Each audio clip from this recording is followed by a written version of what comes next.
অভিনেত্রী শাহনাজ গিল সম্প্রতি ফাঁস করেছেন সলমন খানের খামার বাড়ির ভেতরের কিছু কথা।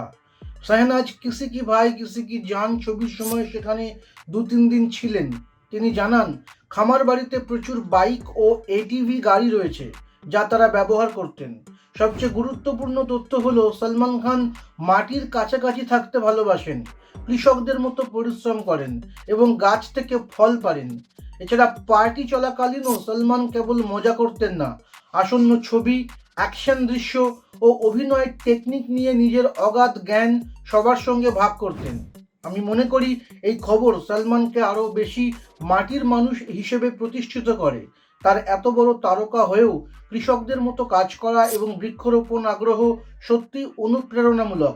বিশেষ করে নতুন প্রজন্মের প্রতি তার মেন্টরশিপের দিকটা খুব ইতিবাচক। এতে বোঝা যায় যে তিনি কেবল গডফাদার নন, একজন সত্যিকারের শিক্ষকও। এই ধরনের খবর গ্রামীণ জীবন ও কায়িক পরিশ্রমের প্রতি একটি ইতিবাচক মনোভাব তৈরি করে।